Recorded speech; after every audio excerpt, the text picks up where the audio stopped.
धनवीर भारती कृत कनुप्रिया का पहला गीत। ओह पथ के किनारे खड़े छायादार पावन अशोक वृक्ष, तुम यह क्यों कहते हो कि तुम मेरे चरणों के स्पर्श की प्रतीक्षा में जन्मों से पुष्पहीन खड़े थे। तुमको क्या मालूम कि मैं कितनी बार केवल तुम्हारे लिए धूल में मिली हूँ। धरती में गहरे उतर जड़ों के सहारे तुम्हारे कठोर रेशे कठोर तने के रेशों में कलियां बन, खोपल बन, सौरभ बन, लाली बन चुपके से सो गई हूँ कि कब मधुमास आए और तुम कब मेरे प्रस्फुटन से छा जाओ। फिर भी तुम्हें याद नहीं आया। तब तुमको मेरे इन जावक रचित पाँवों ने केवल यह स्मरण करा दिया कि मैं तुम ही में हूँ, तुम्हारे ही रेशे रेशे में सोई हुई, और अब समय आ गया कि मैं तुम्हारी नस नस में पंख पसार कर उड़ूंगी और तुम्हारी डाल डाल में गुच्छे गुच्छे लाल लाल कलियां बनकर खिलूंगी। ओ पथ के किनारे खड़े छायादार पावन अशोक वृक्ष, तुम यह क्यों कहते हो कि तुम मेरी ही प्रतीक्षा में कितने ही जन्मों से पुष्पहीन खड़े थे। यह जो अकस्मात आज मेरे जिस्म के सितार के एक एक तार में तुम झंकार उठे हो, सच बतलाना मेरे स्वर्णिम संगीत, तुम कब से मुझ में छिपे से रहे हो। सुनो, मैं अक्सर अपने सारे शरीर को पोर पोर को अवगुंठन में ढक कर तुम्हारे सामने गई। मुझे तुमसे कितनी लाज आती थी। मैंने अक्सर अपनी हथेलियों में अपना लाज से आरक्त मुंह छिपा लिया है। मुझे तुमसे कितनी लाज आती थी। मैं अक्सर तुमसे केवल तम के प्रगाढ़ पर्दे में मिली, जहां हाथ को हाथ नहीं सूझता था। मुझे तुमसे कितनी लाज आती थी। पर हाय, मुझे क्या मालूम था कि इस वेला जब अपने को अपने से छिपाने के लिए मेरे पास कोई आवरण नहीं रहा, तुम मेरे जिस्म के एक एक तार से झनकार उठोगे। सुनो, सच बतलाना मेरे स्वर्णिम संगीत, एक क्षण की प्रतीक्षा में तुम कब से मुझसे छिपे सो रहे थे। घाट से लौटते हुए तीसरे पहर की अलसाई बेला में मैंने अक्सर तुम्हें कदम के नीचे चुपचाप ध्यान मग्न खड़े पाया। मैं न कोई अज्ञात वन देवता समझ कितनी बार तुम्हें प्रणाम कर सिर झुकाया, पर तुम खड़े रहे अडिग, निर्लिप्त, वीतराग, निश्चल। तुमने कभी उसे स्वीकारा ही नहीं। दिन पर दिन बीतते गए और मैंने तुम्हें प्रणाम करना भी छोड़ दिया, पर मुझे क्या मालूम था कि वह अस्वीकृति ही अटूट बंधन बनकर मेरी प्रणामबद्ध अंजलियों में, कलाइयों में इस तरह लिपट जाएगी कि कभी खुल ही नहीं पाएगी। और मुझे क्या मालूम था कि तुम केवल निश्चल खड़े नहीं रहे, तुम्हें वह प्रणाम की मुद्रा और हाथों की गति इस तरह भा गई कि तुम मेरे एक एक अंग की एक एक गति को पूरी तरह बांध लोगे।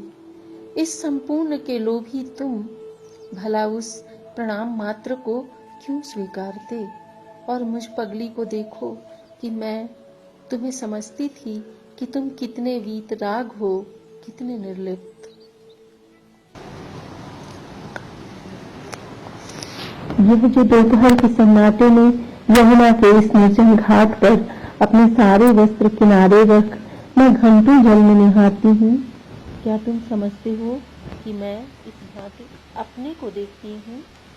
नहीं मेरे सांवरे, यमुना के नीले जल में मेरा यह वेतस लता सा कांपता तन बिंब और उसके चारों ओर सांवली गहराई का अथाह प्रसार जानते हो कैसा लगता है? मानो यह यमुना की सांवली गहराई नहीं है, यह तुम हो जो सारे आवरण दूर कर मुझे चारों ओर से कण कण, रोम रोम अपने श्यामल प्रगाढ़ अथाह आलिंगन में पोर पोर कसे हुए हो। यह क्या तुम समझते हो? घंटों जल में मैं अपने को निहारती हूँ। नहीं मेरे सांवरे, यह जो मैं गृह काज से अलसा कर अक्सर इधर चली आती हूँ और कदम की छांव में शिथिल अस्त व्यस्त अनमनी सी पड़ी रहती हूँ, यह पछतावा अब मुझे हर क्षण सालता रहता है कि मैं उस रास की रात तुम्हारे पास से लौट क्यों आई। जो चरण तुम्हारे वेणुवादन की लय पर तुम्हारे नील जलज तन की परिक्रमा देकर नाचते रहे, वे फिर घर की ओर उठ कैसे पाए? मैं उस दिन लौटी क्यों? कण कण अपने को तुम्हें देकर रीत क्यों नहीं गई? तुमने उस रास की रात जिसे अंशतः भी आत्मसात किया, उसे संपूर्ण बनाकर वापस अपने अपने घर भेज दिया। पर हाय, वही संपूर्णता तो इस जिस्म के एक एक कण में बराबर टीसती रहती है तुम्हारे लिए। कैसे हो जी तुम? जब मैं जाना ही नहीं चाहती तो बांसुरी के एक गहरे आलाप से मदोन्मत्त हो मुझे खींच बुलाते हो, और जब वापस नहीं आना चाहती तब मुझे अंशतः ग्रहण कर संपूर्ण बनाकर लौटा देते हो।